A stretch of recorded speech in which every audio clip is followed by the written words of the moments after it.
Hey, hello everybody. Welcome back to another streaming about ZBrush and jewelry. My name is Nacho Riesco and we are going to be here during the following 2 hours sculpting jewelry designs. Thanks to everyone who have been watching this streaming, and thanks to all of you who are going to watch the recording once it is finished. So welcome everybody, and well, pay attention to the chat, so leave your comments, your suggestions. We can talk about what I'm doing, and we can talk about some question or doubts you are having using ZBrush.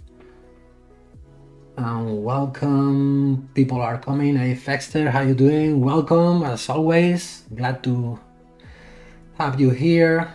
Welcome Sebak, Dumanian, and welcome MTS Motion. Welcome everybody. And thanks to all of you who are here watching me working with ZBrush. Okay, let me check if all my settings are working correctly. Looks like everything is working fine. Let me know. Good to see you here again as well, Sebak. Welcome. Let me know if the music is too loud or my voice is not clear or not loud enough. Just let me know if you're having any issues with the sound.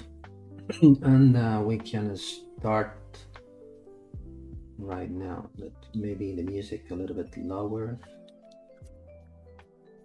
I'm gonna put it lower on my side. And welcome. Today I'm going to keep working on this design. I started. I think this is going to be the third streaming about this design. If you are interested on watching the previous one I did, you should go to the Maxon, ZBrush, or Pixelogic, or Maxon, Twitch, or YouTube, and you will find them under this playlist. You go to the Maxon ZBrush official, for example, on YouTube. You go to the live sections, you're gonna scroll down, and this is, let me find it. This is the one I did 4 weeks ago. If I keep scrolling down, maybe I will find the other one. This is 2 months ago, and probably this is gonna be the third one if I remember well. Let me check. No, there isn't any more about this one. I think this is going to be the third one, right? Yeah, this is gonna be the third one, because the other design I was making was this one, the Lalique serpents pectoral. Okay, so this is going to be the third live about this design. I like to give credits to all of the reference I was using to create this idea. This is the original drawing I made. The idea comes from these 3 different concepts from these 3 different artists. William Santiago, this is the main, you can see mainly the pose of the panther comes from here. I grabbed some references about the grass here from Major Feltham, and I grabbed some inspiration about this kind of cool art deco kind of illustration from Nicolas Gaetano. Also, a big inspiration for me came from Cartier. You know, it's a well-known jewelry brand, and which is very famous about its panthers, and this is the very well-known jewelry technique called liptic, or liptic. This depends on in French or in English, where you are carving forms directly on the stone. So they are well known, the panthers. Cartier is having on many of its designs, and the inspiration came from here. So having this kind of style, simplified style of panthers, which were carved directly from a block or from a piece of a stone.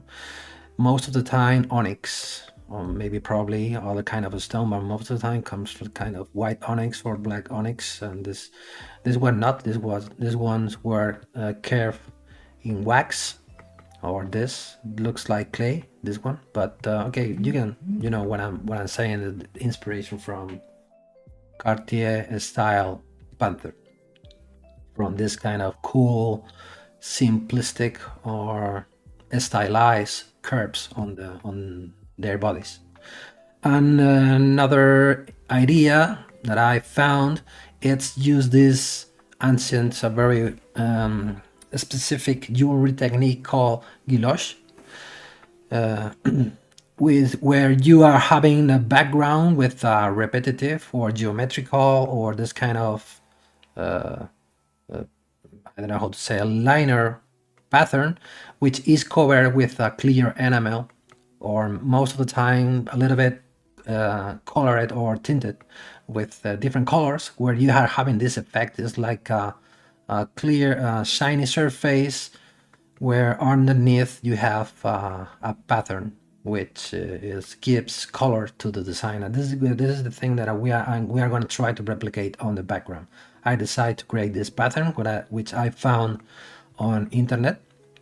This pattern, I like it, and I use this idea to put it on the background of the design. And this is what we have so far.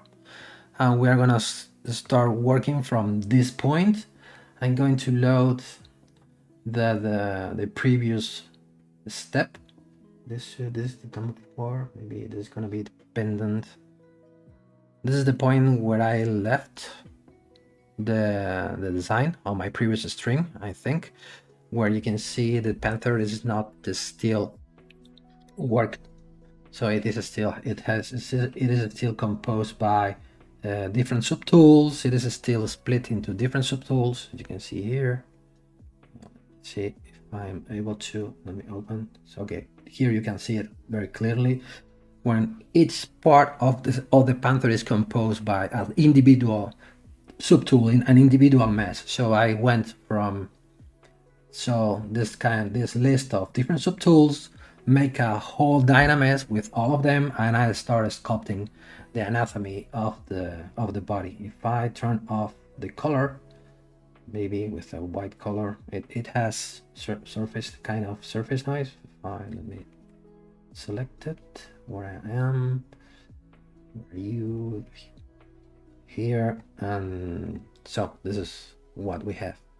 This is the panther with all of the individual pieces where dynameshed and then sculpted, trying to follow different lines. I was making a study about the lines.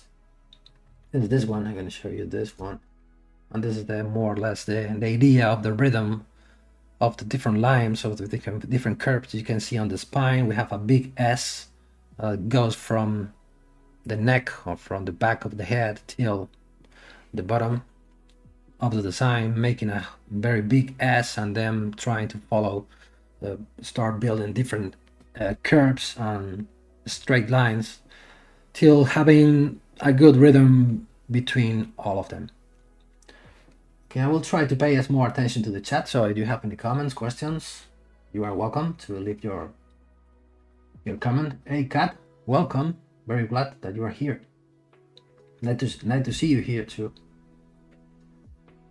So the beautiful enamel, enameling technique called guilloche, with the low relief cover with the low relief, with the low kind of pattern. But I'm thinking now, because we are still, as I was saying on the previous streaming, we are still on the designing process. That means that we are still developing the design or the idea. Everything right now, it's almost just a sketch. So that means that they are not completely finished. We are taking decision during the designing process, so we can change things. We can, for example, modify shapes, or we can still have a lot of room for making a lot of changes, a lot of adjustments. And one of the adjustments that I have in mind, maybe not for today, because maybe it will take too much time and we will be here making the same thing the whole streaming. It's the shape that I have on the background pattern. This is the background pattern we have. Okay, before start keep talking. So if I turn off the Boolean, you can see how funny it looks like the design. Now everything is composed by many different subtools, cutting, making different Booleans between each other, and this is the how it looks like in reality. When we turn on the live Boolean button, everything comes completely different. But you can see this is the technique behind the most of the time my way of working. When I try to find a non-destructive way of working, that means that I like to split everything into different subtools, into as many subtools as necessary, and I use a lot the live Boolean system when I need to cut things, to remove things, or to hide things sometimes. That this technique allows me to, as I was saying before, during the designing process, to change a lot of things with a very flexible way.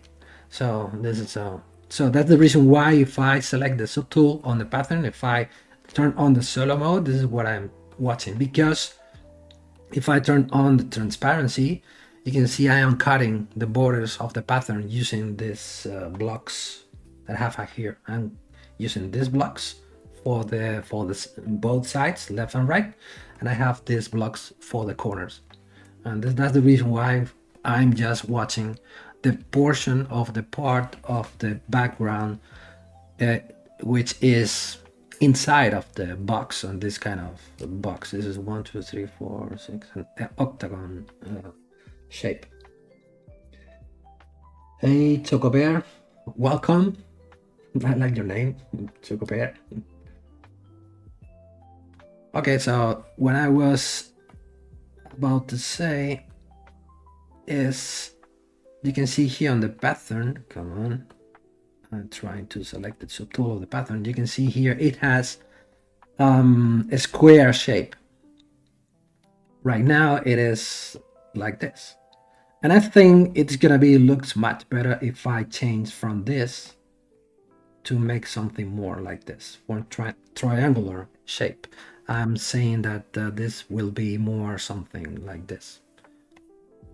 So from the top will looks like more like something like this, where this vertex will be this here. I think it will be more sophisticated, a little bit better. And the only idea that I had to make this is to start grabbing a cube, making the shape of the cube, going from a cube to a triangle, and then make it longer and start matching, following the different curves till matching the whole pattern. That's the reason why I said before, maybe it's going to take a lot of time. Maybe today I'm going to try to make different things, not just be focused on one part of the process. But what I was trying to tell you, for example, just for roughly show you how to make this. If for example insert a cube, I'm gonna turn off everything and keep this on. And one very cool feature about ZBrush that I love to use many times, when you are having any subtool or any, in this case, primitive, if you go to the initialize section, here we can transform this cube into a cube. If I click here, if I zoom in the piece, come here, we went from here to here. I'm going to zoom out a little bit, but you can see this is the topology, and this is the topology of a cube, where we have 4 faces on a cube. This is a very simple, basic, low poly mesh. So for this, starting from this, it's going to be very easy to transform this into a triangle shape. I'm going to try to match as more as I can, more or less the thickness, because when we are sculpting and we are having in mind to make a jewelry piece or a printable object, it's going to be very important to know which are the measurements that we are using. For example, if I I have the cube selected. If I go to the scale master, if I'm reading the current measurement, here I can read the cube is 0.4 millimeter side. 0.4, it's from a realistic point of view, I think it's going to be able for be printed and casted. I think it's around half of a millimeter, or we can stay over 0.3 millimeters till 0.5 millimeter. We are going to have success on the printing on the casting process. Of course, using the high definition printers commonly used on the jewelry industry. Well, let me read the comments. You have learned lots of technique watching. Very glad to know that. And I'm very grateful that you are here watching my streaming time, my previous streamings as well. You can ask whatever you want. I will be glad to keep helping you. Took a look for implementing my. Oh, thank you very much. It makes me happy because this is the mainly reason. But because I'm here is just sharing with you my experience, maybe my knowledge, and spending 2 hours with you talking about the usage of ZBrush applied to jewelry design, which is not very common to see, and I like that what I'm doing is helping you. Carlos Mario Rosales, you should be on Twitch also, but I think from my experience there are more people coming from YouTube than from Twitch. So what I'm going to do is I'm going to remove this H with the C modeler. I'm going to delete. It will complete. I'm going to delete this one. I'm going to delete this. Now I'm going to grab this. I'm going to invert the mask. I'm going to invert the mask, and I'm going to make the triangular shape I'm looking for. Something more like this. I'm going to push this.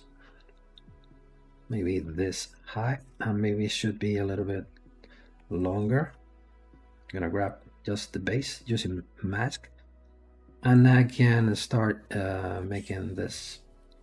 So I'm gonna extrude it, make it longer. No, I was using the wrong modifiers, using like this. Okay, because I have the mask is still active. That's the reason why I was having this issue. So maybe just instead of, I can use a mask, and now I can start making something like this. And at this point, it's gonna be necessary to start bending. So if I turn on my polyframe, I can keep using the C modeler. I'm gonna insert here an H, insert right here, and now I'm going to grab this, invert the mask, and this is going to be the bending point. I can put one here, and this is another one here. Maybe it's gonna be better to use the mask lasso, invert the mask, and we can start using this. Maybe I can adjust this to vertices.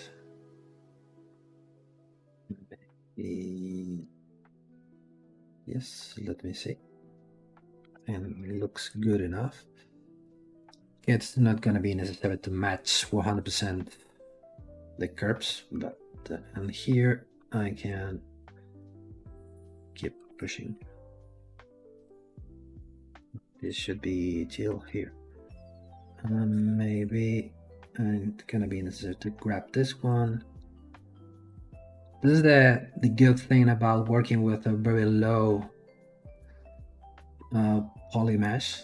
So where we are going to be able just to grab or to modify points, and it's gonna be much easier to keep completely straight lines, because we'll have 2 points, 1 point here, another 1 point here at the end. So we're going to be sure that between the 2 points, we're going to have 1 polygon. So we are sure that we have a 100% straight line. So we can let's see if because it's not gonna be necessary to replicate the whole thing that we are watching on the screen now, because we are considering the limits. So just considering, so we should go further than the limits of the box. So, but this is gonna be necessary to bend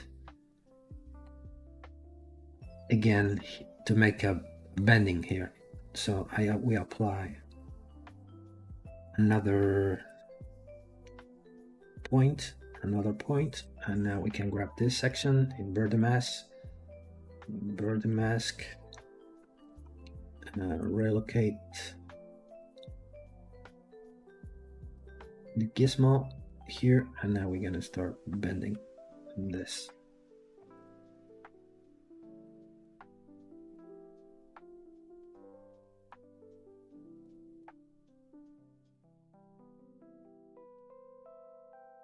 So we can have this. So this is what we have.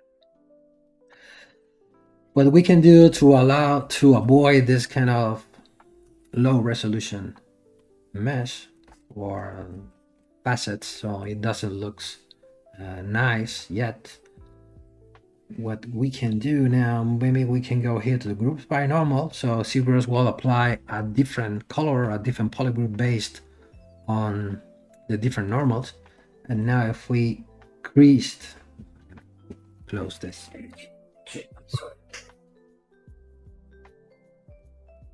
If I'm gonna put this here, crease polygroups, and now we can go to dynamic subdivision, geometry. Okay, saving time, geometry, dynamic subdivision, turn this on, and maybe the number 1. And this is what we get, and it is not the, because let me see. Yeah, maybe you can see here ZBrush doesn't differentiate these two faces, even that they have a different angle. We can modify the angle of the normals, maybe lower, or if we don't find the right value, you can still using the simulator, and we can apply creased, makes loop complete. Now it's complete here, another one creased here, and then everything should work now. If I turn this on, maybe we are still having enough polygons here. You can see looks a little bit better, but here not better enough. So maybe we can we need to add one more.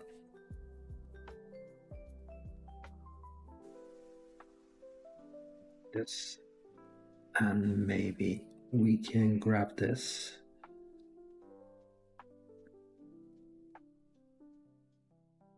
We are still now start having a smoother surface.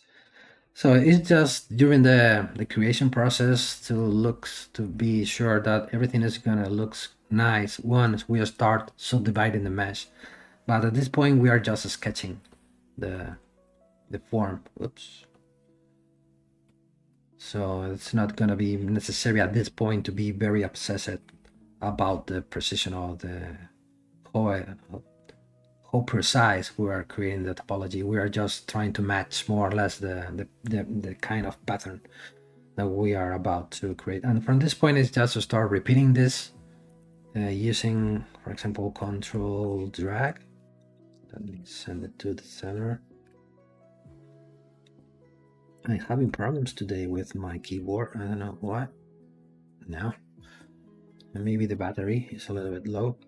So we can start control drag. So we can start, and now start modifying the shape. Control drag here, control drag here, and then it's just gonna be necessary to cut or modify the length of each bar. For example, this one, if I grab this, I can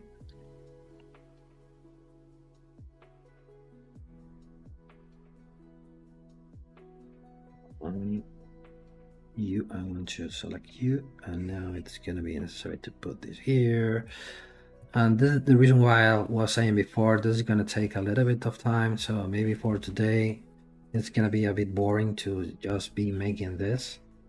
Maybe it's just to show you which could be the right way of changing the shape, and maybe it's gonna be, I'm gonna make it a little bit not so sharp, maybe more or less like this.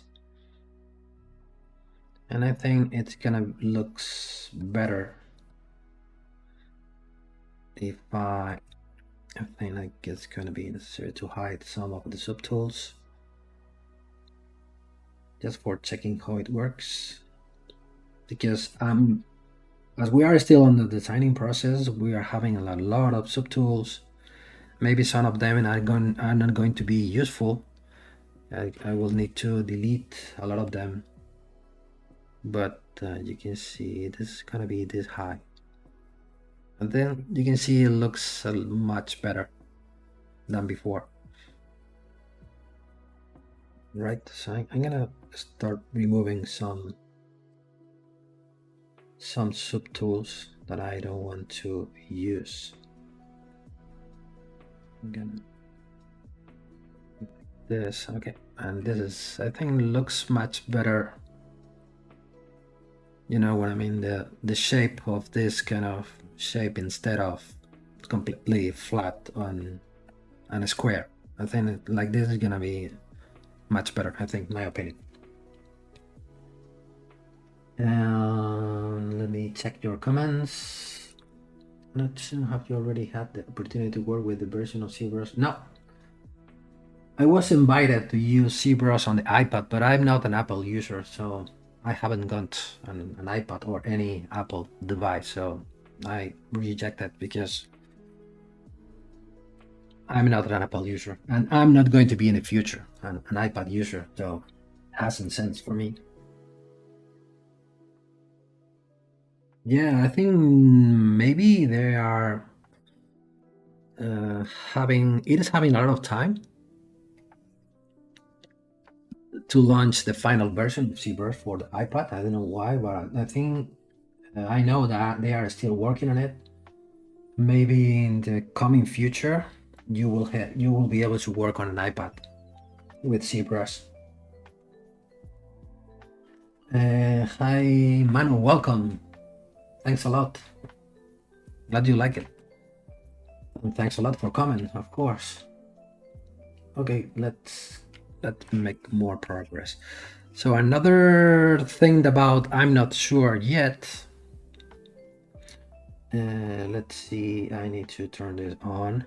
I think you can see it looks much better, more attractive and interesting, because when we are designing, when we are creating a jewelry piece, most of the time it's going to be casted on a precious metal or on a metal.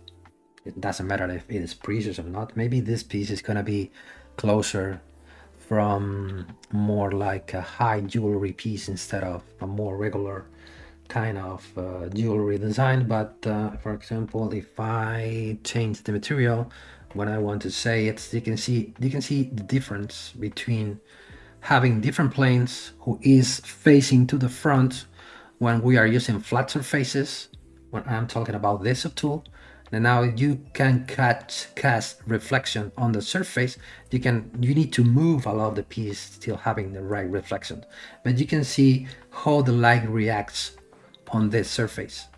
So that's the reason why, or that's the main reason why we should try to change from a flat boring surface to a facet or angle facet surface like this one. You can see now the light reacts better on this shape, on this geometry, than on this geometry. This geometry is completely flat. The light reacts on the sides, but it's hard to cast nice bright on the flat surface. But with this shape, it's going to be much more easy to to cast nice reflections. So that's the main reason why I took this decision to change this kind of boring surface, flat boring surface into this one. But I will spend a little bit of time replicating the pattern following the technique I was showing to you before. So let's change the material. And another doubt that I have, you can see here I have everything grouped into different folders. But I have the pattern, I have the plate, the back plate, the box itself. I have the village part of the process. This is, I mean, the background. And here I have the grass. And before going to the grass, maybe let's hide all the poly paint. The diamonds are just placed to know which is how many I'm going to be able to set on the available surface. I think the diamonds, they are, or the hems, they are about 1 millimeter.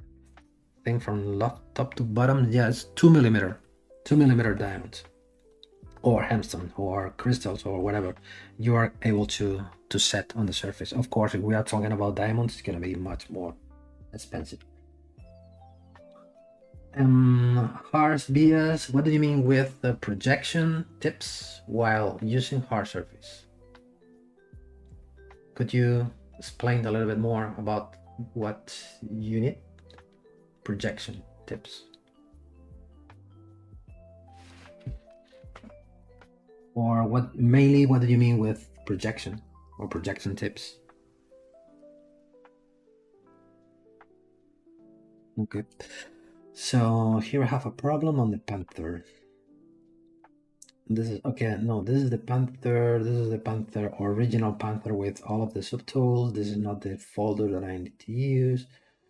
I need to use this one where I have this panther here, and this is what I have. And the concern that I'm having now, it's gonna be good or not to split the head from the body or keep it as just one piece. It's gonna be easier for assembling having only one part. It's not going to be very difficult if I split the body, the panther, into two different pieces, the body and the head. So the reason why I'm thinking about that is because I have this separation, the collar or the necklace of the panther. So it's going to be in it, and the panther, it's going to be something like this.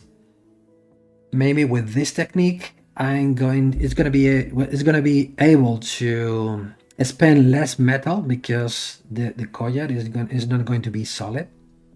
But probably it's going to take more time during the assembling process. And if we are talking about more assembling time, we are talking about more money. Sometimes the decision that you are taking during the designing process or during the sculpting process, thinking about how to save money, maybe they can take consequences in terms of you're gonna need more money, more manual, or more people assembling the piece instead of the money that you are going to need to put on the material. So it's gonna be hard sometimes, but I think in this case it's gonna be better if I keep maybe the panther into two pieces, into two parts, because if not, it's gonna take a little bit more time assembling just the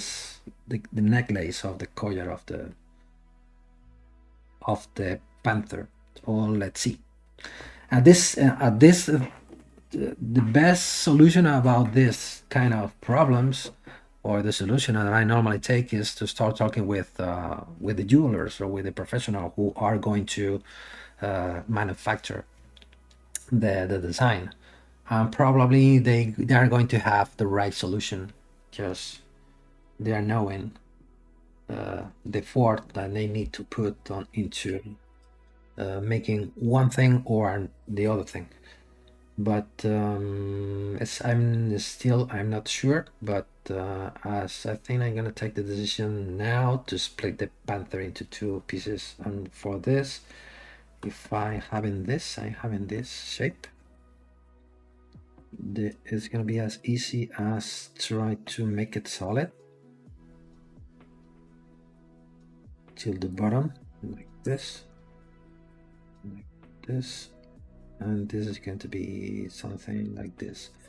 Now the piece looks a little bit weird, but we are gonna clean it after. I'm just looking for the shape. This is the necessary. I'm gonna need to buy this subtool as well. So, and this is what I need. So I have different polygroups. What I can do is using the slice curve, I can slice the mesh. ZBrush is telling to me that the mesh is composed by different subdivision levels. I'm gonna remove the hires. I'm gonna now the slice brush, and you can see I have different, the mesh is split into different polygroups. I'm gonna try to get rid of the bottom part of the piece. Select a rectangle, U and U. Let's turn on the double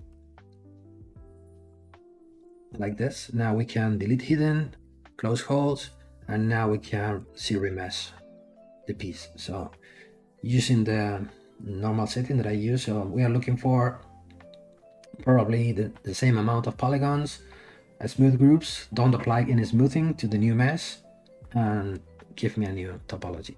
So like this, we have a completely clean mesh like this.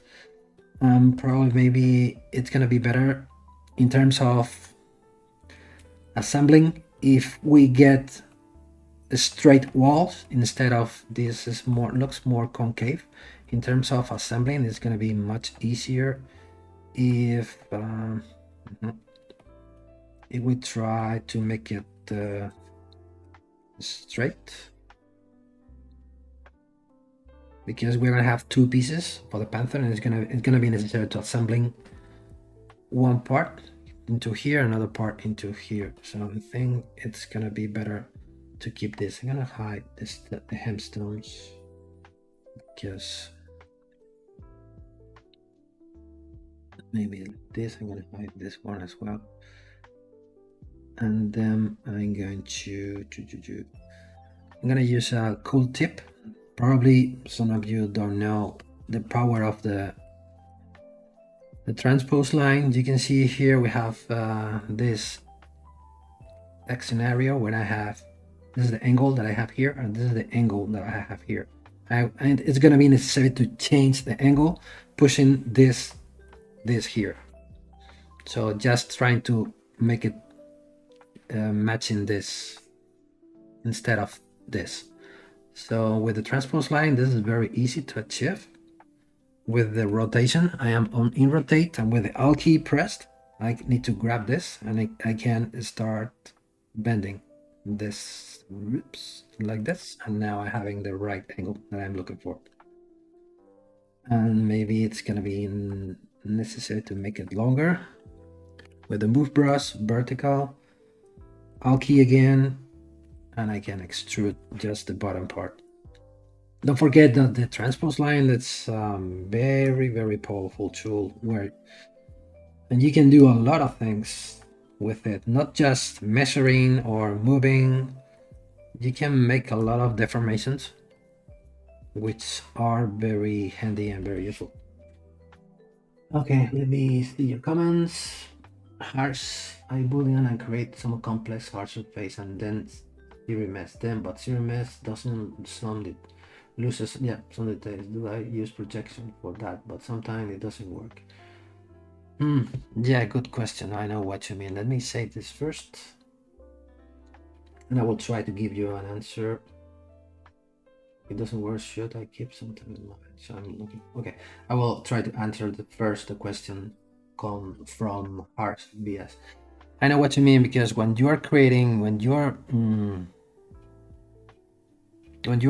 using booleans, and you want the result of the boolean mesh, and you try to make a new mesh, depending on the version of ZBrush that you are having. For example, if I grab this, let me make a polymesh.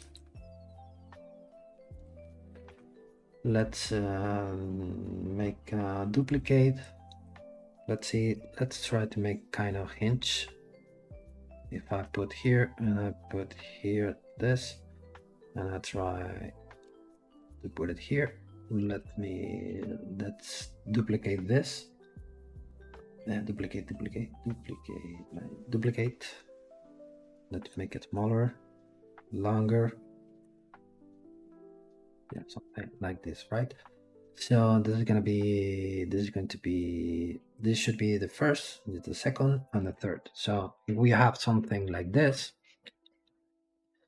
and we create the Boolean, so we go to Boolean mesh, and we should have the result here somewhere.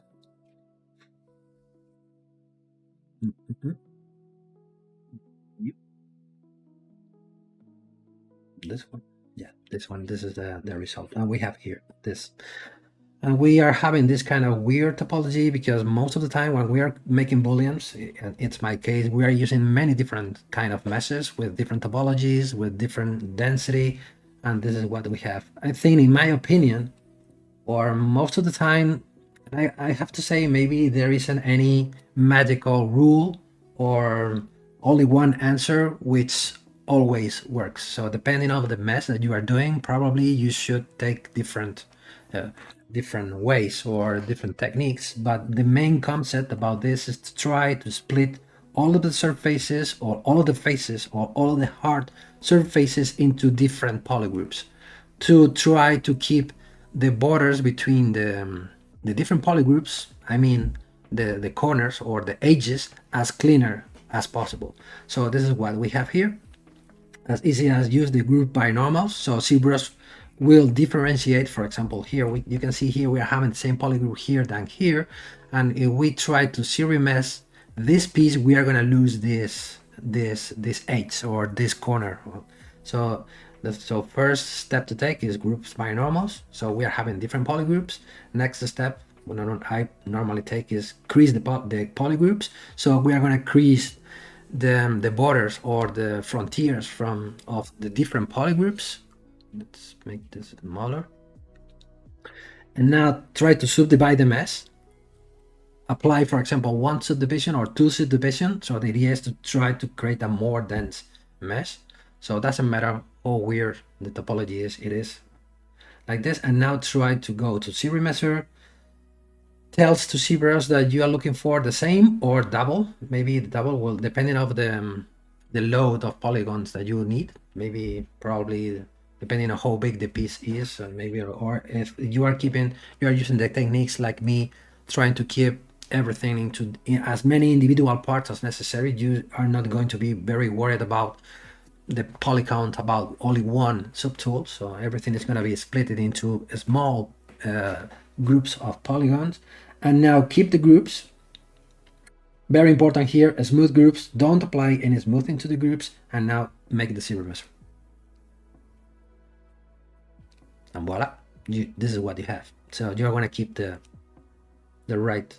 So you're going to need polygroups and creased edges and a good number of polygons. Once you have this, maybe you have the ingredients for having success when you are making a new topology. For example, if you are coming from a very low topology, Boolean it, so you're going to try to change the topology of that piece. You're going to have strange things like this, maybe. But as I said before, depending on for example, you keep this, and you tell to ZBrush the same thing. Give me the same with the polygroups. Maybe you're going to lose a little bit of shape here. It's better to split the groups, crease the edges, subdivide the mesh, keep a good flat or clean surfaces, and now you're going to be able to remesh the piece for having a good, a better topology. Well, I think I forgot here to split the groups. For example, here, if I group by normals, ZBrush, you can see is still applying the same polygroup. You will find this slider here, you go to polygroups, groups by normals, you will find it here. By default is 45 degrees, but did you go from 45 to 25, for example, groups by normals, now you have a better polygroup distribution. So increase polygroups, Control D 2 times. So we are still having less than 100,000 polygons, very low poly count. Same with the polygroups. And error message aborted. So delete lower. Let me see if now it works. No. If I close holes,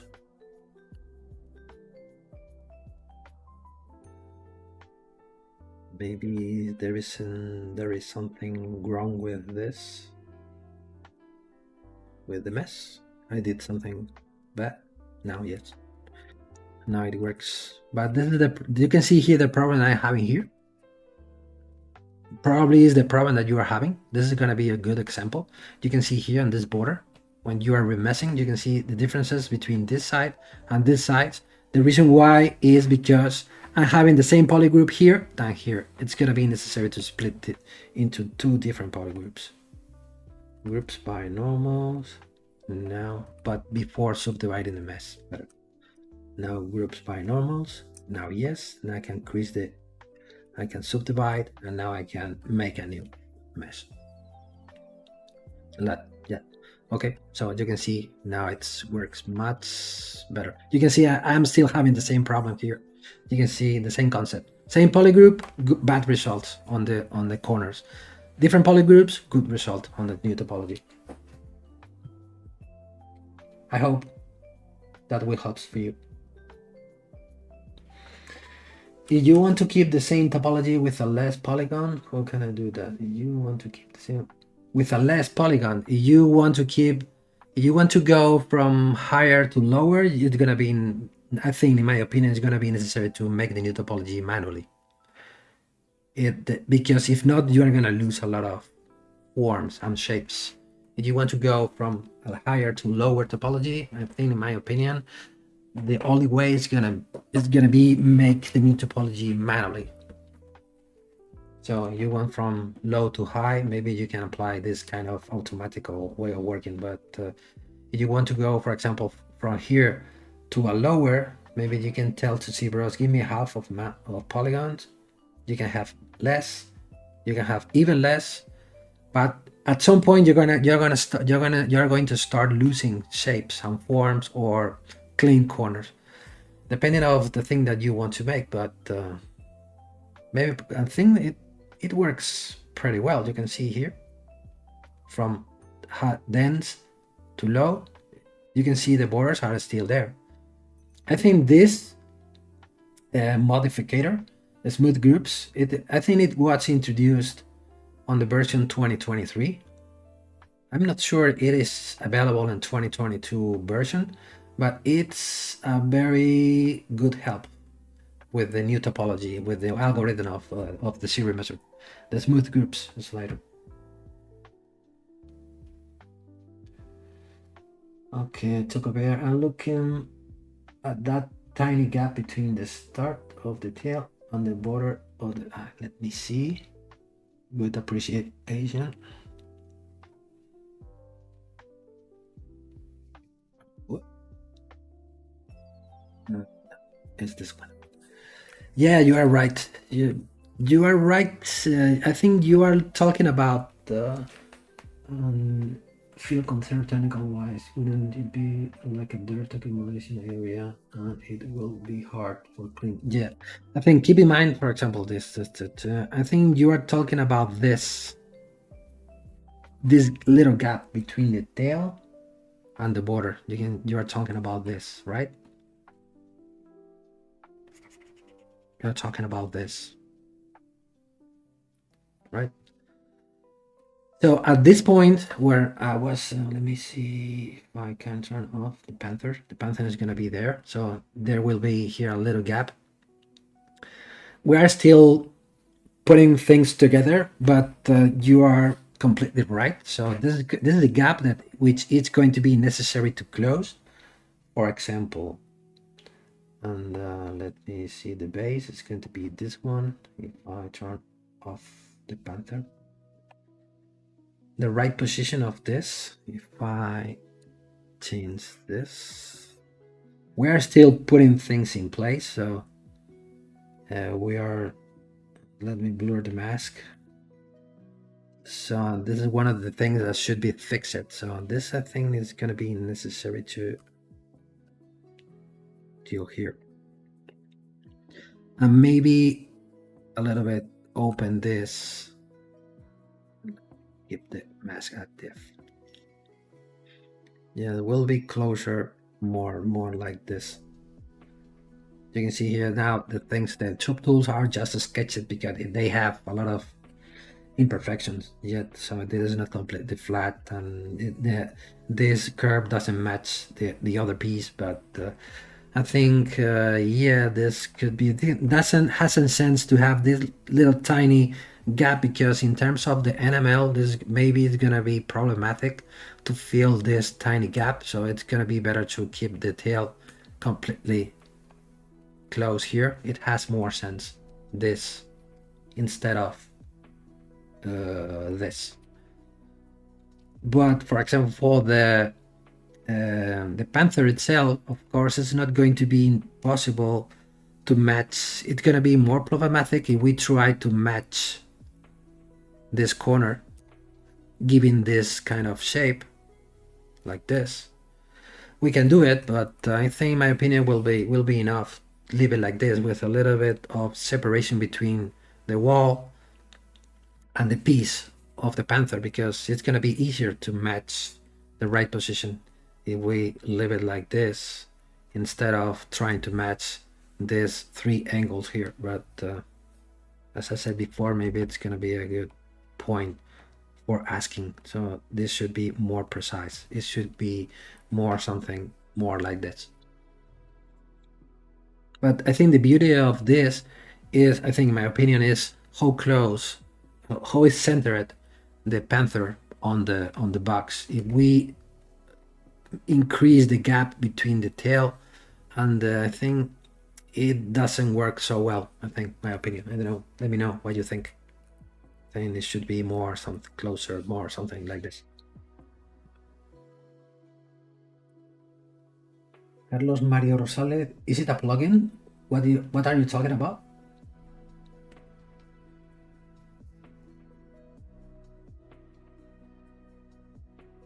Are you talking about any tool that I have been using, or? Well, Master, have I been inspired by architecture of monuments, India? Not yet, not yet, not yet.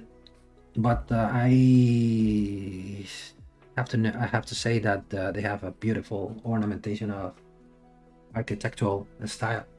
I think could be a great inspiration for jewelry pieces. There is a huge jewelry industry in India.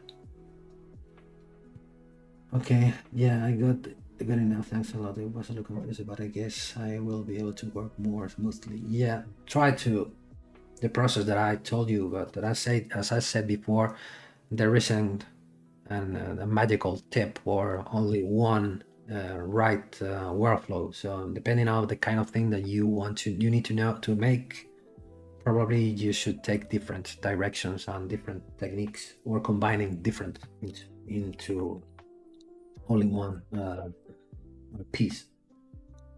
Matthews, when is ZBrush adding subfolders? Why? Or what do you need subfolders? Do you have this for working like subfolders? You can apply folders and you can apply groups of visualization. So that's the meaning of the V. You can, for example, you can tell to ZBrush under the V1 should be visible this one, this one, this one, and this one, and under the V2 should be visible the others. I think as more folders, as more organization layers that you add, I think you will make more and more complex the software. I prefer to keep things simple and basic.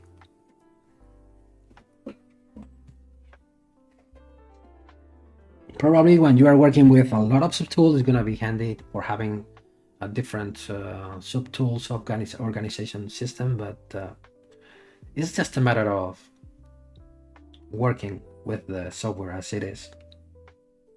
I know. The transpose is a very old tool. And before the Gizmo came, this was the system we were using for moving, scaling, or rotating meshes, and also adding to the basic instructions that you can do with the transpose. You can make a lot of things like extruding, bending, twisting. You can do a lot of things. If you have time, take a look at, try to make a search on Google about the transpose tool, and you will find a lot of applications and a lot of cool tips to make with it.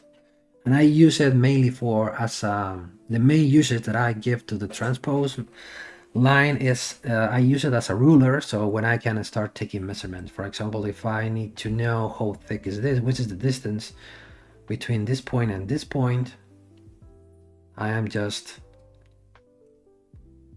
using the transpose line, and I'm reading the value on my top left corner. If I hide this, you can see here on my top left corner, ZBrush is telling to me that the distance between the points I am taking, again from this point, not here, a little bit here, till here to here, I'm having 2.6886 millimeter. I can say I have 2.7 millimeters available. And for example, I need to know how big the eye is from top to bottom. The eye is around half a millimeter. So if we have planned to make a special stone for the eye, it's going to be very tiny. Maybe we should make it a little bit bigger to make the life easier for the guy who is going to carve, or who is going to create the stone for the eye. So if not, it's going to be very, very small.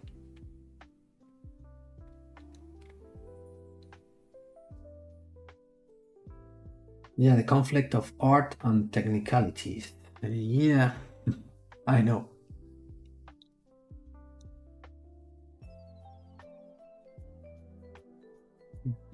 See if I have missed any comment. If the polygroup color is close to the joining color, ZBrush sees the polygroup are the same polygroup. No. I think always see if you are applying different polygroups based on normals, even if the colors are almost similar, ZBrush will recognize two different polygroups. But if you want to reinforce, you need to give more instructions to ZBrush when he is calculating the new mesh, apply the creases. So with that process, ZBrush will not be confused about where the corners and the borders are. Transpose line. Yes, cut transpose line. Do you know if Kitko is going to? Good questions, Karen. I'm still waiting for it. I was talking with Paul, I think 1 week ago or 2 weeks ago about it, and they are still, because they are just focused on the implementation of the ZBrush for the iPads, but probably in the future it's going to be fixed, because the problem came not from ZBrush and not from the code of ZBrush. The problem came from the KitCode website. They changed the design of the website and probably the language of the website, and that's the problem. So KitCode, it is not able to connect with the information of the website anymore. Probably the plugin is going to be necessary to be recoded on that part, but probably the future it's going to be fixed. Well, all of us are waiting for it. Yeah, I know. I also just realized I was 20 minutes behind watching for that last. Oh, no problem. Steam works. Just I'm trying to recap all of your comments. Try to give you as more answers as possible. It's Tuko very saying, I know The only problem with folders is that when you have different folders and you want them to be separate, but you also need to cut everything with the same cutter. Yeah, could be an issue, but it's just about make different copies from the same cutter. So each copy should be inside of a different folder, but at the end, always the solution is very easy and simple. Maybe it's going to be more complex in terms of programmation to apply subfolders instead of finding a very basic solution of duplicating subtools, but you can just put one subtool below everything and see it with the live Boolean. You need to copy this. Yeah, exactly the same, exactly what I did, what I said.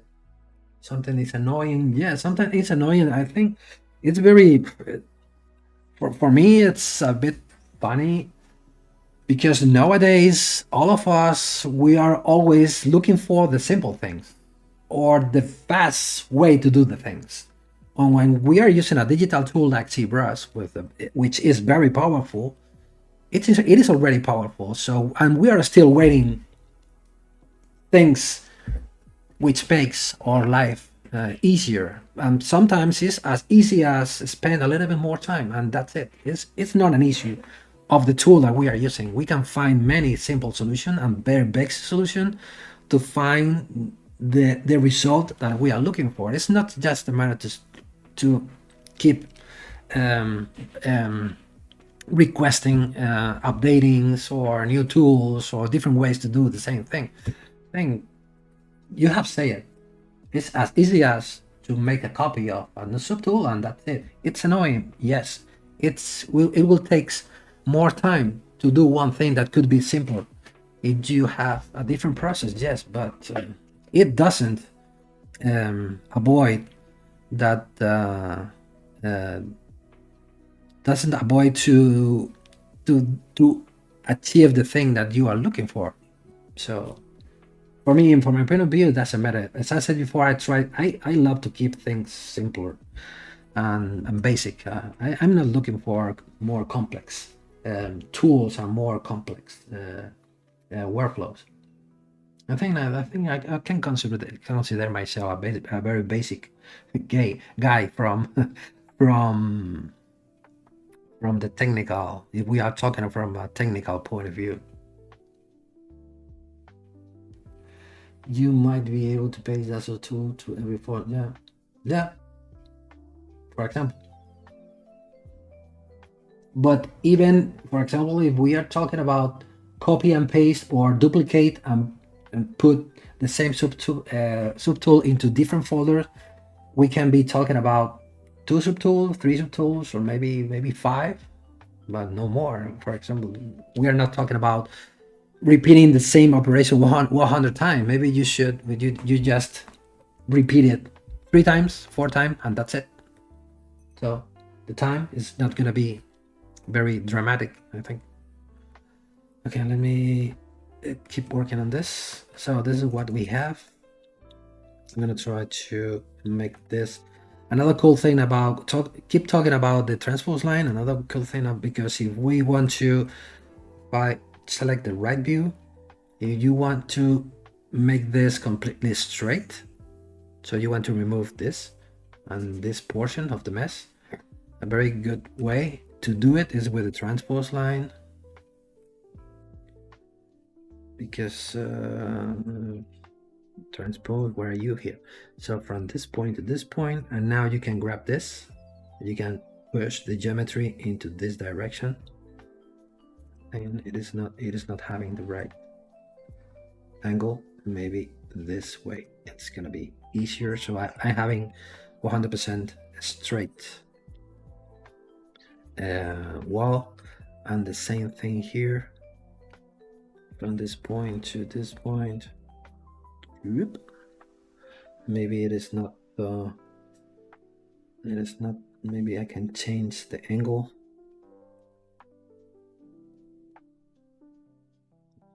Something like this, and then like this. Both now they are straight. It should be thicker, so now I can put the transpose line and make it thicker. This, not so thick, maybe till here. And I'm going to use this for cutting the panther. So maybe this is going to be necessary to make it not so long here. I'm not going to pay attention to this, so maybe because it's okay. I think like this is going to work. Maybe I'm going to replicate the same thing here at the bottom, or maybe at the bottom we can use the clip curve brush. This is gonna be, you can do almost the same thing like this, and now I can make it longer. You can see here during the sculpting process or the designing process, I don't care about how clean the topology is. I'm just looking for the right shape. I don't care about how clean the topology is, because at some point it's going to be necessary to series method or dyna method, depending on the thing that you're doing. I'm going to group these subtools together, so I'm going to Control W, and now give me a new mess with the same amount, with like this. And now I can apply polish by feature to clean, and we are start getting clean shapes. We are going to start cleaning the forms, what we did during the sketching or during the designing process, and now it's going to be time to start cleaning things and having perfect shapes, almost definitive. I don't want to work with the pattern yet. And for the panther, let's see the panther. That's the reason you have a method of man and you make the complicated into a simple logical. Yeah, I think it is not a things of my. It is not a. Sometimes I don't find the right word in English, so it is. I think I'm not talking about myself. I try to give you general explanation about.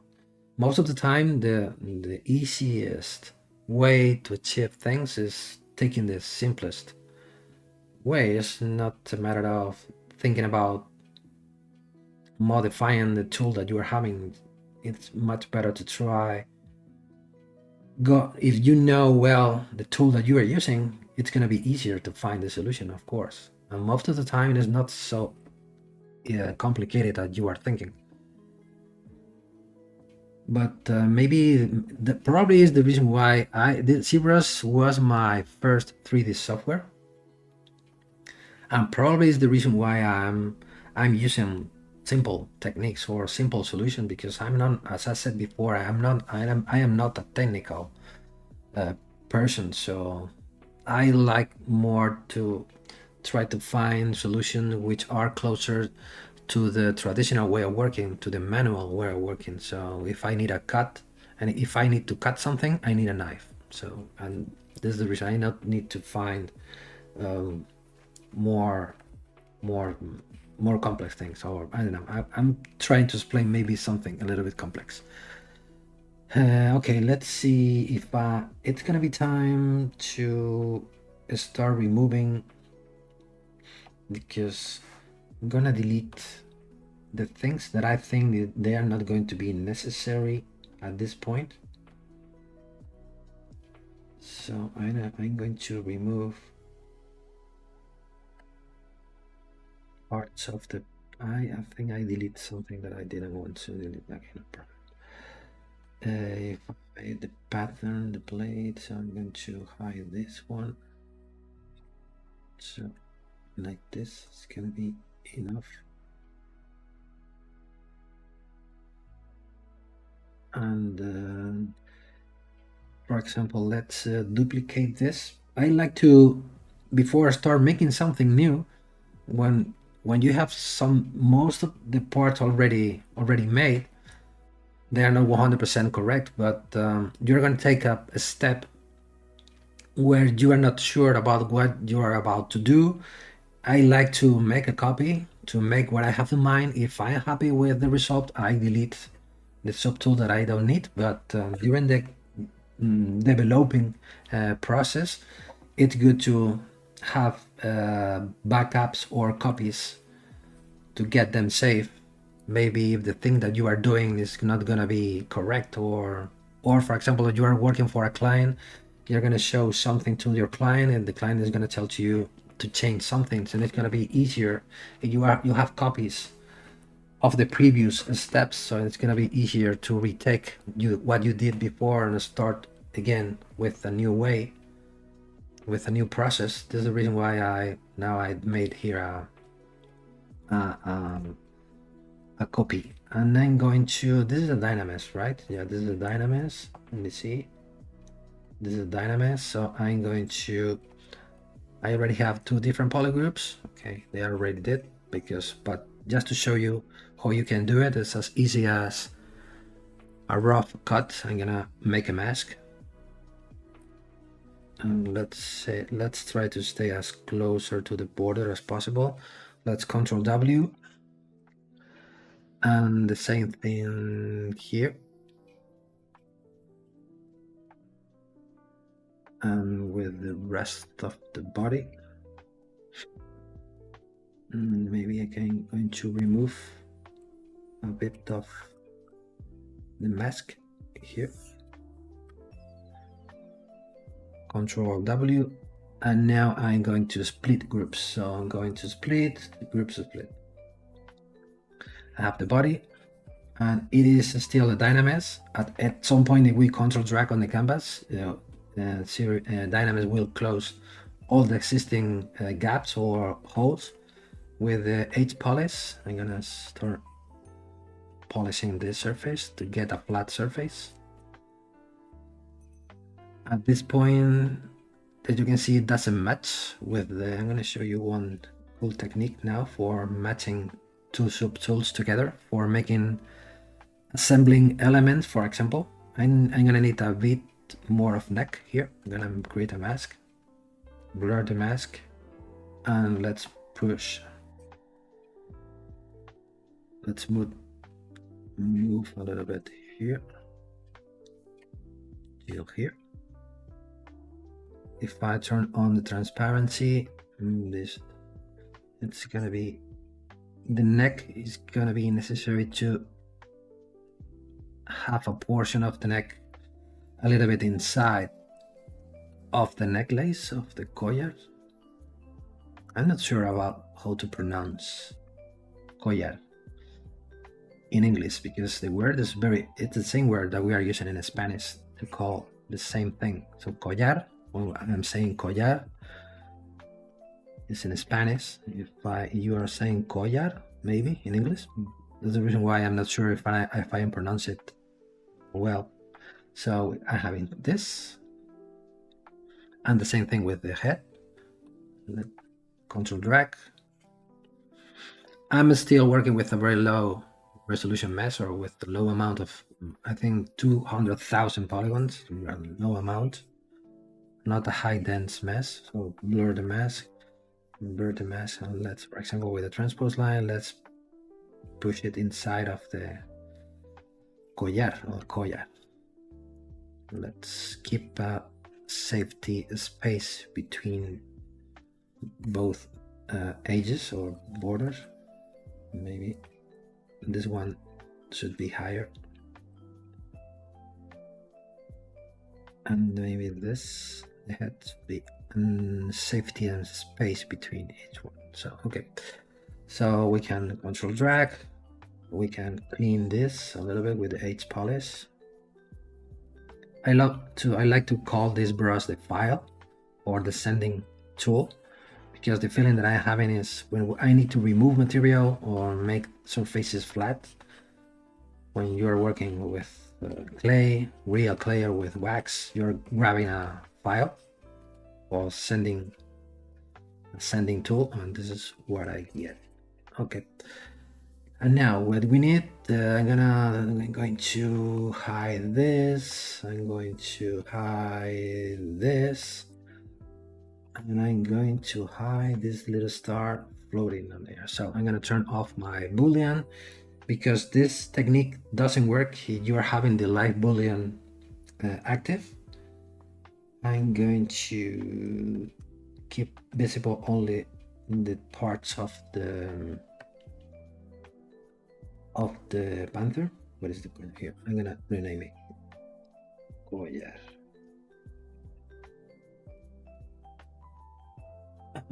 Used to pour 8 terabytes drive to save files every file. Wow! Why are you doing that? I'm still saving my quick save on my C drive, on my local C drive. But I keep all my files saved on external hard drive, but it is 1 terabyte, not 16 terabytes of total amount of files and recordings. But it's just a matter, each person is having its own way of organization of their files. Do I do wood work? No, I do. No, I don't. I haven't working with wood. But the wood carving, it's amazing. The things that the people, the craftsmen of wood are able to make with a piece of wood. You have had hardware fail a few times, and yeah, probably. Probably I can take it with. Try to don't.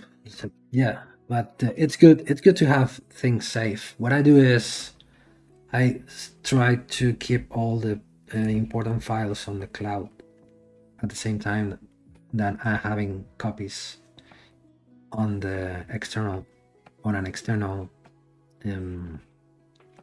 hard drive. Okay, I'm gonna show you what I want to show you. So I'm gonna hide the body. I'm sorry, the head this time. I'm gonna select the collar. If I turn on the polygon color, you can see that the collar is selected. Now I'm gonna flip it. Flip. So you're gonna able to see it, the mesh from the inside. You want to know where this button is. Here at the bottom of the tool menu, you will see the display properties. Here is the flip button. You can flip any mesh. So now you are working from the inside of the mesh. And now it's time to change from the collar to the body of the panther. And now using this very cool brush, very old-fashioned brush, because it comes with from the beginning of ZBrush. Maybe before I start making anything, it's gonna be necessary to push this a little bit more to the inside. So the first step is try to select your camera view, your point of view. That it's going to be, the point of view is, this is going to be the brush and this is going to be the mesh. So the brush and the mesh should be perpendicular, 90 degrees between each other. So it's not going to be correct if you are having this wrong orientation. It needs to be completely perpendicular, one against the other. So it's going to be something like this for having success with this technique. So see project, and now we are going to project the body of the panther against the surface of the collar. It's like a fake Boolean operation. Let's make it something like this. And now you are having perfect match between each other. So to do something like this, or at least, because probably the objective is not having a perfect match, because we're going to need a little room between each other, between a little space, a little gap between both pieces. But we're going to have a reference where the body of the panther should ends and where the collar starts. So it's going to be a good reference anyway. So this is what we have. Control drag for the dynamis, and now we have having a completely perfect fitting between each other. So let's repeat the same with the panther. Another thing to consider is that there must be only visible the tools that it's going to be affected. For example, if you have more tool visible, the brush will consider all of the visible subtools. That's the reason why it's going to be better to keep everything hidden if you are not going to, if they are not going to be necessary on the projection. So let's repeat the same thing. And for this technique, it's very good to work with the dynamics or with the sculptors. It hasn't too much sense. It works, but as you are gonna stress on a lot the mesh, it's gonna be better to work with dynamics, because once you have the surface done, maybe you are gonna have this kind of issues on the borders, maybe, and with the dynamics it's gonna be easier to fix. Here we have a little gap. Point. The dynamics is one of the ways of working that I love of ZBrush. So let's flip it again. No, it is not you. Here, flip, and now we have the perfect match between the. Now what I can do is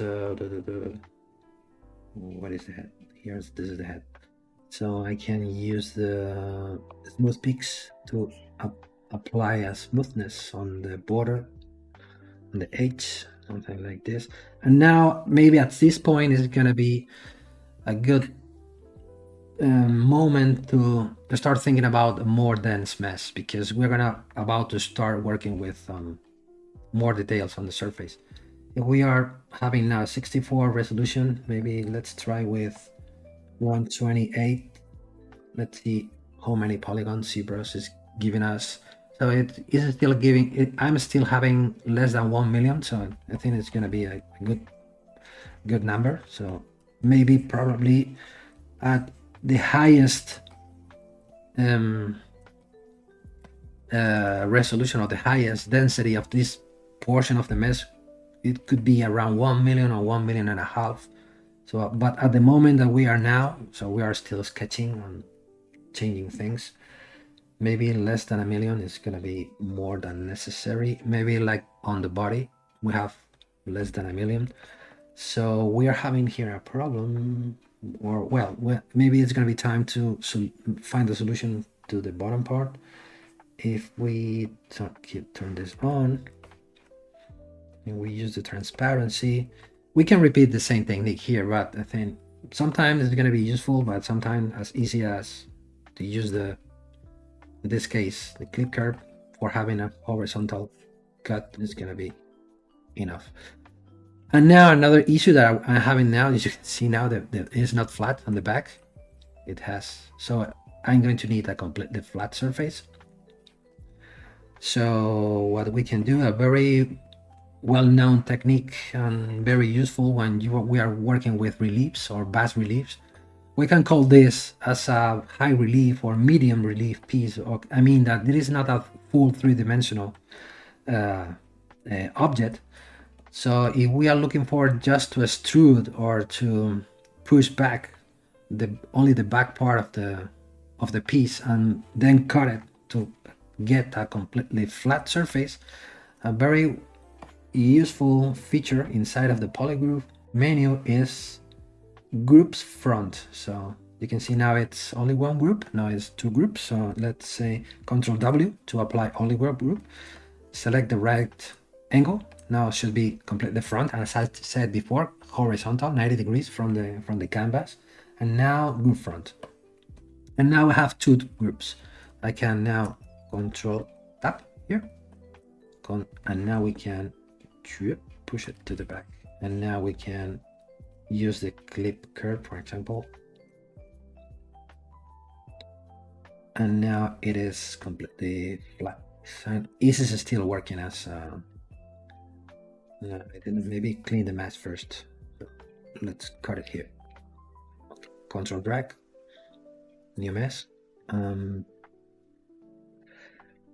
Perfect. No, not perfect, because we had a problem with the thing that we did before. So let's see if I try to. I'm gonna try to mask. If not, it's gonna be necessary to repeat the operation I did before the fitting. Let's put a mask here. Okay, so let's blur the mask now, and now let's push it back. Now I think it's gonna be more than enough. And from this view, control, let's make it flat, and control drag. Now we are reaching 1 million. I think this is still good enough. Okay, the back part is gonna be hidden, so I don't care about how perfect now the back part is, because at some point I'm gonna cut it with the Boolean. But I think we can have something more cleaner, no, like that than before. So I have this. So the cubes, they are not, and maybe I can.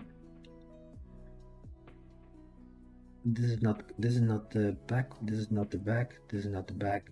This is the back.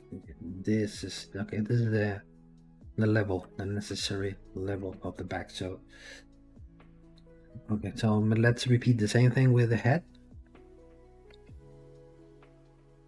Maybe with the head you can see it's almost flat.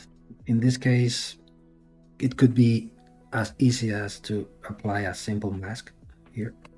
So now you are grabbing at the same time the back part, and now we can with the gizmo, and now we can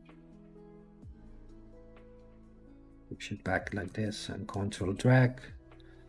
We are almost reaching 1 million, so it's okay. So this is what we are having.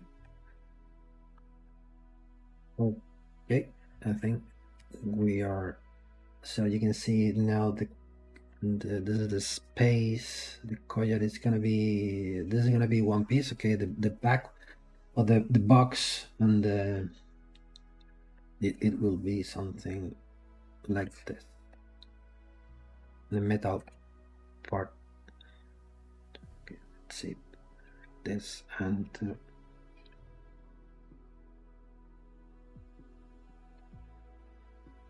with if I turn this on, turn this on, turn this on, and turn this on, I don't want to see this. I don't want to see this. Oh, okay. It's gonna be necessary to.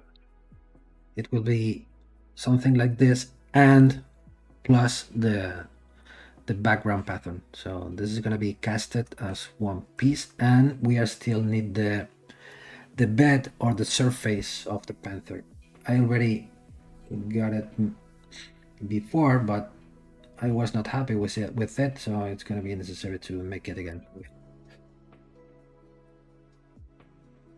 Okay, let's see. I have a knock on wood. In 8 years, I have never lost files in a I'm working on 3 different backgrounds with ZBrush. Yeah, knock on wood. Yeah, me either. Me. Sometimes that happens, but it's good to have a safety plan or plan B for everything. I hope ZBrush supplying you free subscription for you. I think maybe today, not sadly. That time's ended, so you need to pay for having access a subscription of ZBrush. To copy, I didn't know about that C project. Yeah, it's the C project is very useful for many different things, but the main application, the main usage I make with it is for when I need to create fittings between different parts. When I need to know that one thing different than, of course, you can use the Boolean system, but when you are sculpting, you are not looking for definitive or very clean cuts on shapes. It's a very good way to do this. Hey Bhupendir Sarma, welcome. I'm fine, thank you. Glad to be here.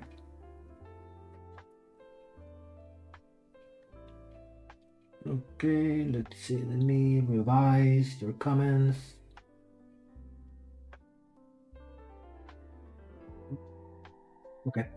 so we can keep working.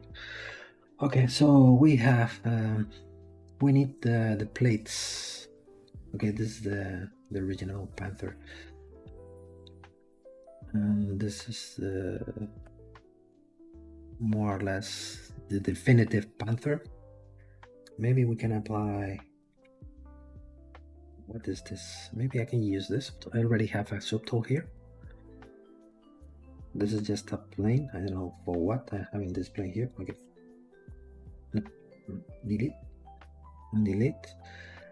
Maybe I can. Okay, I forgot to mention before when we were talking about the folders and subfolder. I think probably all of you know that you have this another method with this start arrow where you can organize different subtool. For example, if I can make a group under the folder where I'm going to group all of the subtools necessary only for the panther. For example, I'm going to insert a cube here. Let's make a cube bigger. Cube, something like this. Squeeze it. And this is going to be negative. It should be here somewhere. And it will go from here to here. So at any point, if I click here, you can see you are only able to hide or show or hide the subtools between the two arrows with arrow from the start. So you are telling to ZBrush turning on and off the subtool which are between two different start arrows, and could be very useful in some cases. Like this, for example, if I start working on the background or on the stone setting, I can hide everything or just hide this. So you're going to be able to just clicking one eye, you will hide all of the subtool which are underneath the selected one till the next start arrow. Yep. Let's hide this. And if I start pushing this, this should be here somewhere. Here, and maybe the collar needs to be below, underneath this. It should be something like this, more precise, like this. You need to know one thing. When I usually put a model, okay, tell me, Boolean or Boolean, I don't know how to pronounce it, I'm sorry. When you usually create a model in ZBrush, what?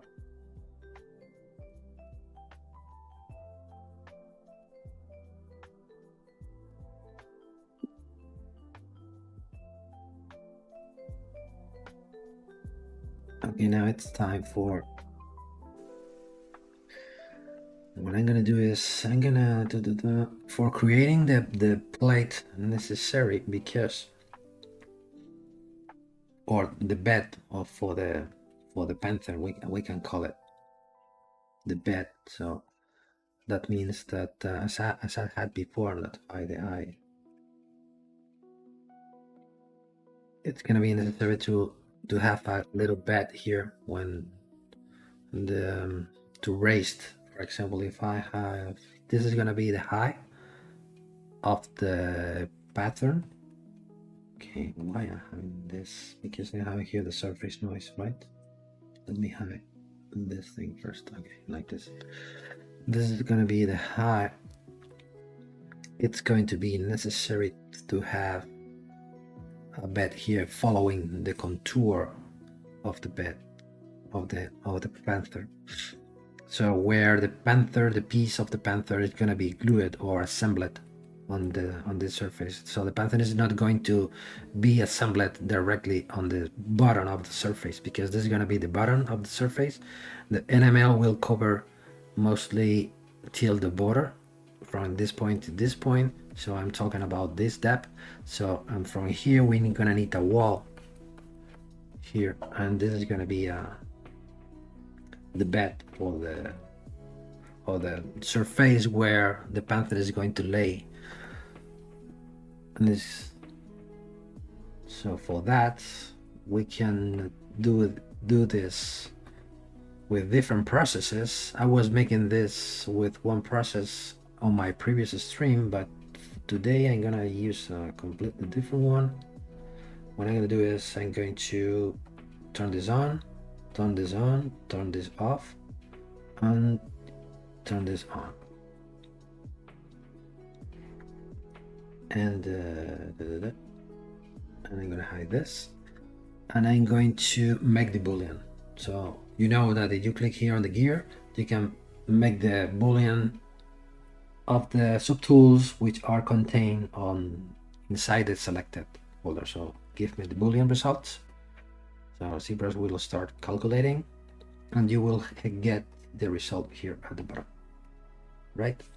The cool thing about this is the polygroups. Oh, I did something wrong here because I'm gonna repeat it. Because why I'm gonna repeat it? Because this is the topology of the cube that I'm having. As it is a very so low resolution cube, this is the topology that I'm having on the back. For the thing that I have in mind, this is not going to be very useful. So let me delete it. I repeat it. So what I'm gonna do is let me group by normals this piece, and let's change the topology of the cube. Zero measure. Keep the groups. Don't apply any smoothing to the groups. Give me the double, and let's start series messing. 1 time, 2 times, 3 times, as many times as necessary, till having small quads like this. Like this is gonna be better. So for the thing that I'm about to create. So let's repeat the same thing. Boolean folder.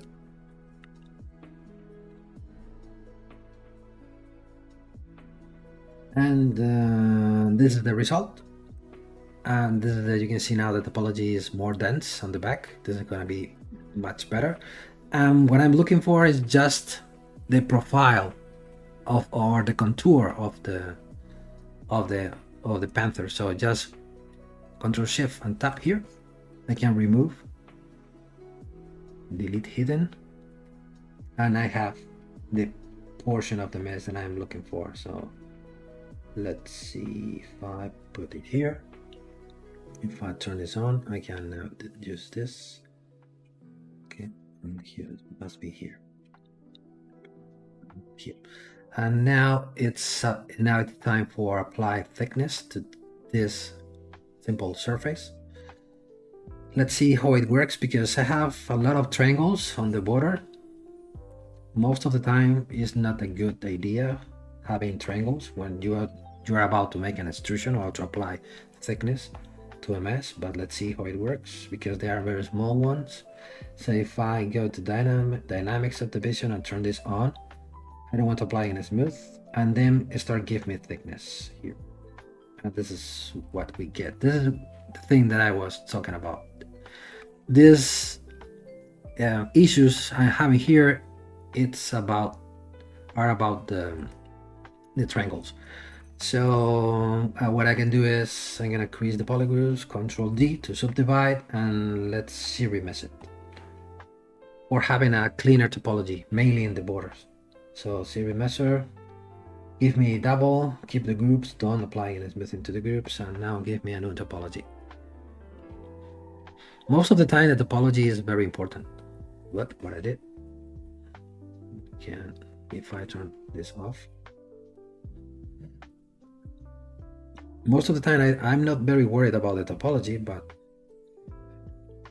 ZBrush for any reason is deciding that it needs to remove the bottom part. I don't know what. Let's undo it. Maybe if we create 2 different polygroups like this, let's see. Strange. What? I don't know. Let's start at plan B using the C modeler. QMS all polygons. We are still having the same issue here with the triangles. I don't know why. Now it works. I don't know why, but now it works. So now I'm having a cleaner surface without triangles. Okay, we can have some, but probably they are not going to be a very good big issue. Maybe if I series measure again, now you can see now it's better. Maybe here we are still having, no, they are not triangles. And now we can now use the technique that I was looking for before. So using the dynamic, you're gonna start applying thickness to any surface. And from this point, this thing is gonna be very important, very useful. Because if you can see here, because the good thing about this thickness is you can control the offset. You can grow the thickness to one side or to the other side. And in this case, it's gonna be, or exactly in the middle. And this thing is gonna be very useful if you send it to this. So, and this is going to be perfect. And we can now, how thick is this? Oh, we're having triangles here, I think. Yes, we are still having triangles or what? Yes, we're having a kind of weird thing here. If we make a mask and polish it, we have two different polygroups. Let's delete this one. Kind of now dynamic.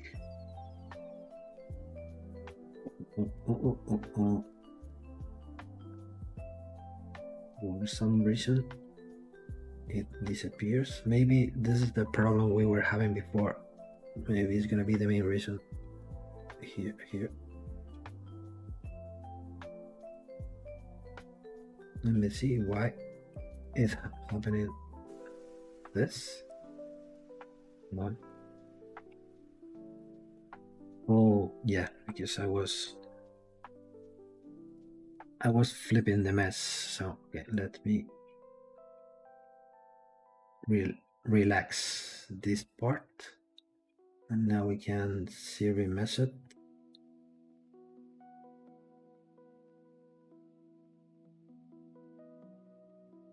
It is still making strange things here in this area. I don't know why. Let's invert the mess and try to relax the mess there. Yeah, now it's fixed. Let's see now. Let's with thickness. Looks like works better. Yeah, now it works, I think. Okay. We can apply, and now if we want to know, for example, how thick is this, the first thing that I need to know is where is this is going to be the bottom part with live Boolean.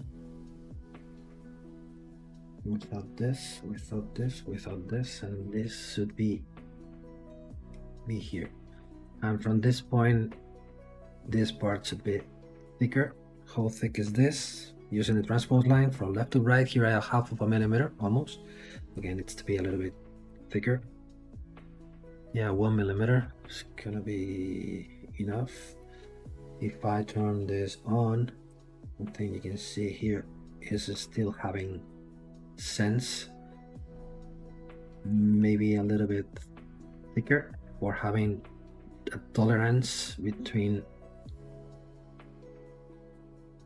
the highest point of the background, because here is where we are going to create the gap or the pool for the enamel. So the enamel is going to be contained by a box of different walls. So we need to know we're having the bright distance for the walls. Probably we can say that the main rule is having at least 0.6 millimeter depth if you want to pour enamel inside of a gap. So here we have more than this. From the bottom till the top we're having 1 millimeter. Maybe it's not going to be necessary to be so much. Maybe we can leave it around 0.8 millimeter. It's gonna be, I think this is gonna be a more realistic thing. So with this is going to be the thing. and this. Maybe the curve is going to be necessary to be fixed. Maybe, but this is the head is going to lay here, and the body is going to lay here. Probably, okay. Of course, it's going to be easier if we try to fix the panther a little bit. This.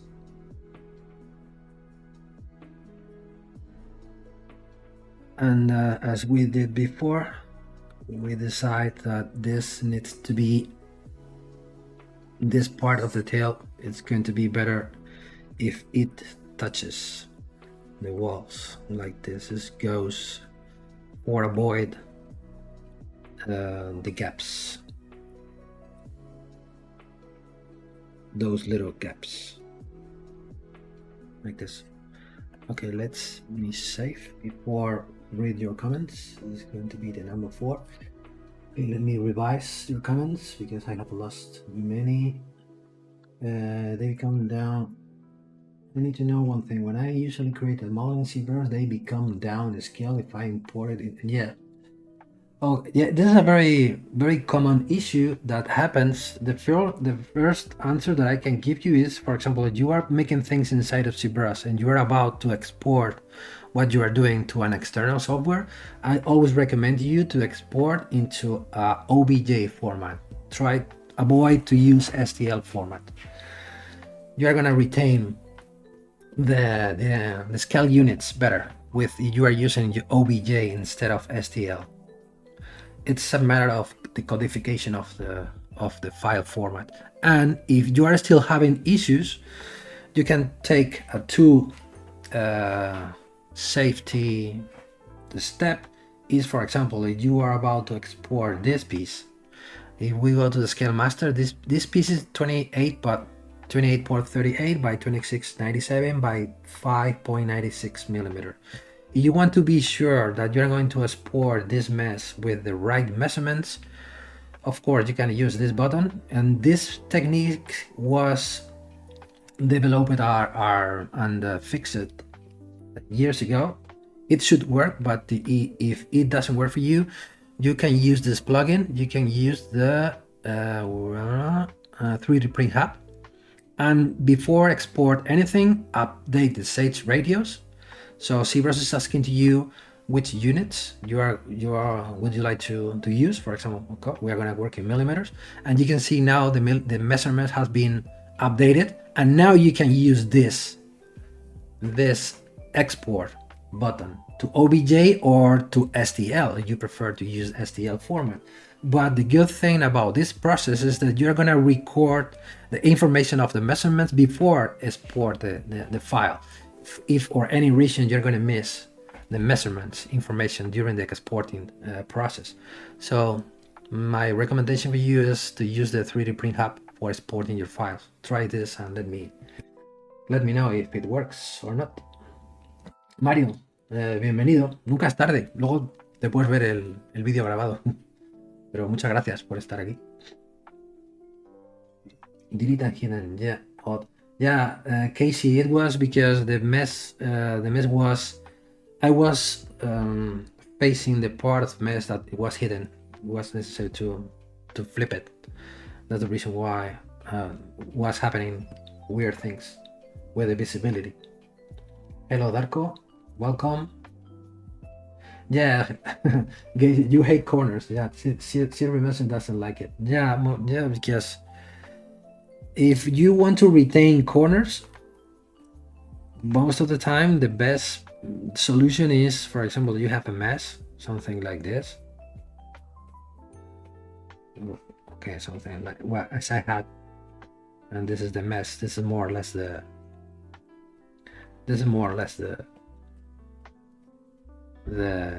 mesh that you want. And you want to keep this a corner. For example, here you want to have one corner here, for example, from here to here.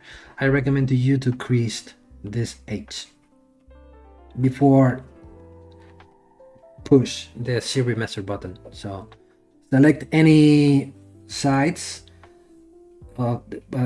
which matches the this point, the vertex point, and try to apply a creased edge. And now when you are clicking the series measure, don't forget that you can consider the groups or the creases. If you keep both active, maybe you will get better corners and better angles. Casey, you just have to use separate polygroup, or as Casey said, or maybe you can create different polygroups for keep the corner. You can use crease of polygroups. Yeah, I know, but this was working with a very complex design. It was hard to get to have. No, it isn't. It is not hard. For example, when I managed to fix the corner with some tweaking, you can do this. For example, let me show you. Let me create a quick example. For example, you're having a plane. Don't forget to use this brush. Or maybe I'm gonna try to give you another solution. Probably you already know it, but I will try to help you. For example, you subdivide this, and you can with the move brush. With the move brush.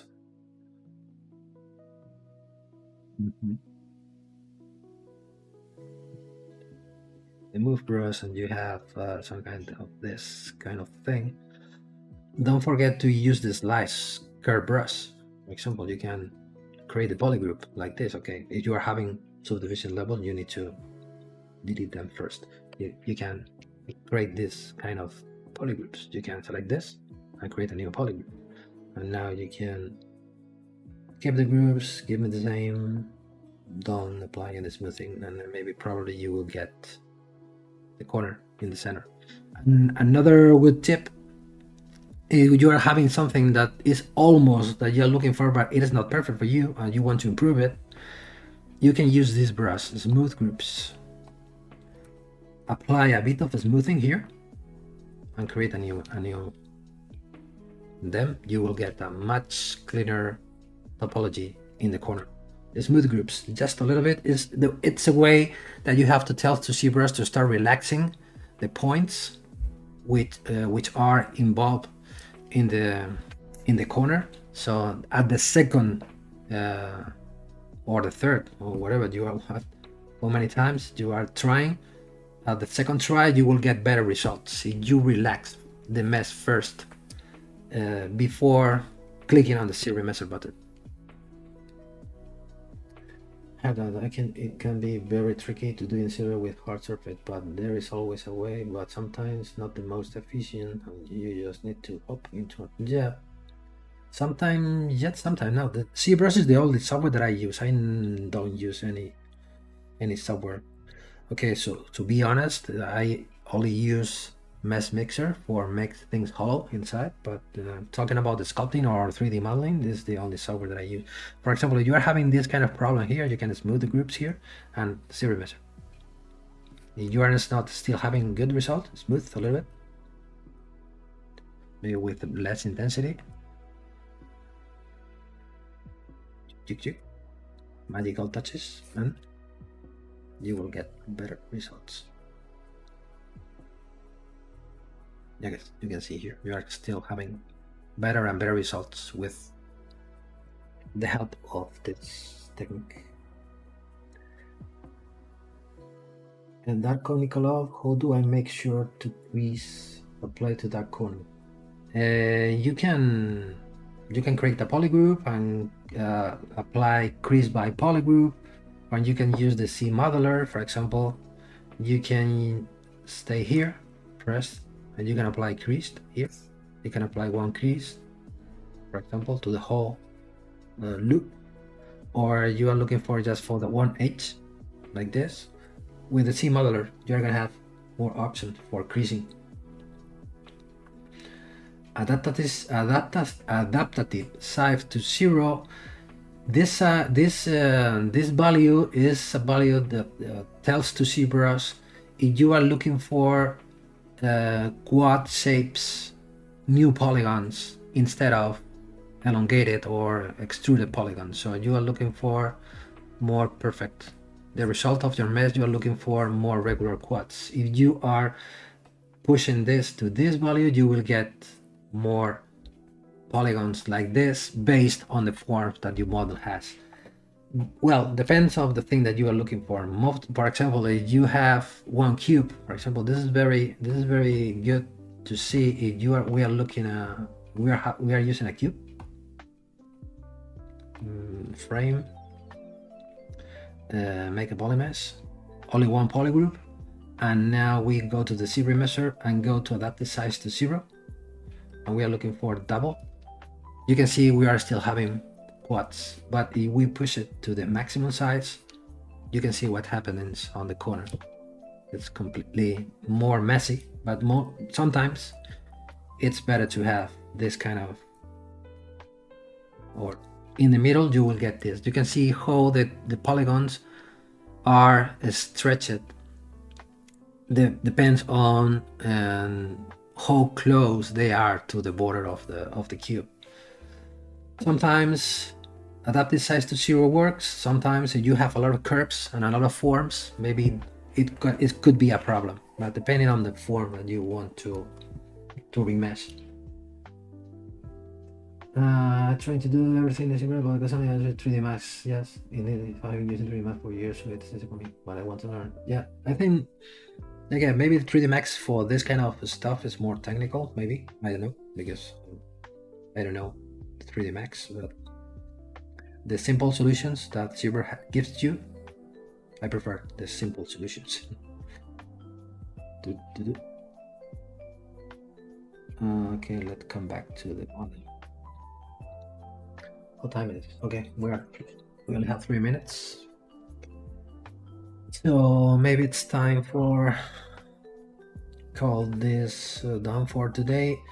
Next step that I'm going to take, maybe I will work a little bit more in my free time for trying to finish this project on my next streaming, because I'm still need to think about these parts, because this part they are going to be assembled as a different part, because they are going to be different metal, different color, so they are going to be casted and assembled as different parts.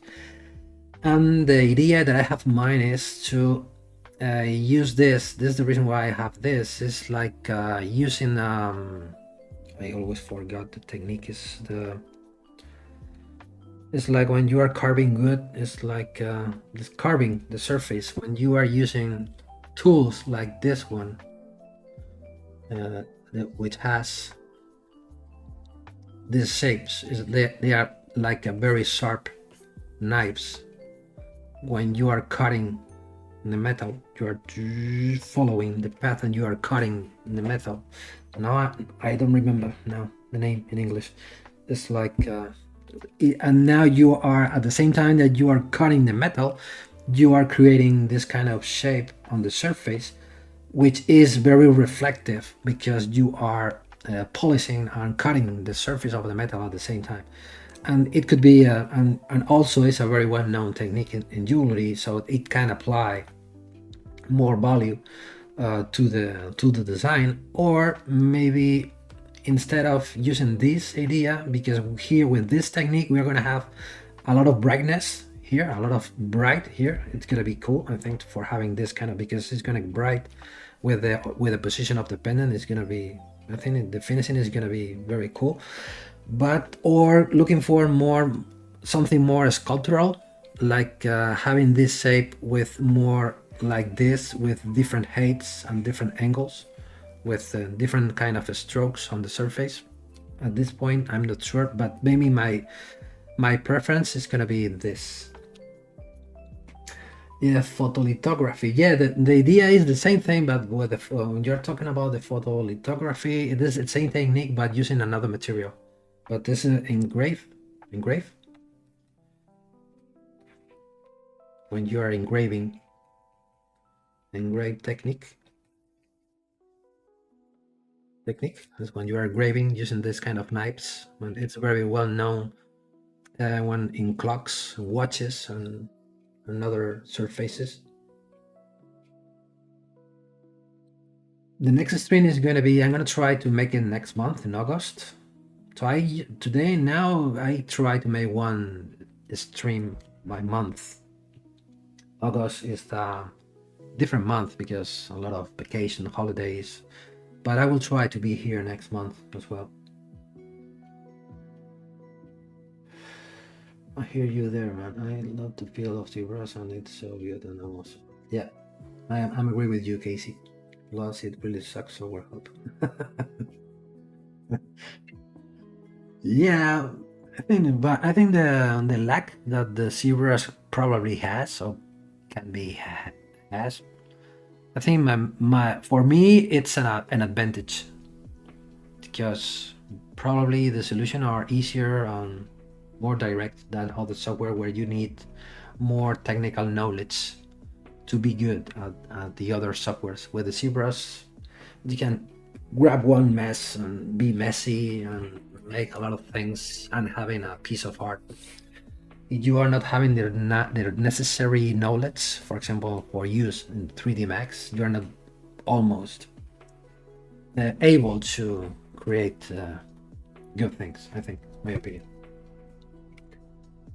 Okay, thanks Casey for being here during the streaming. Today we have been talking about many different things. I think probably I didn't make a big progress, but it's taking shape, this piece, instead of in terms of production. So today it started to be more finished and not so sketched as when I started, and I really appreciate your help, your comments, and I will be here next month. I recommend you to pay attention for the next streamers who are making a really cool things, and I will wait you here next month. So thanks to everybody and see you in August. Bye, take care.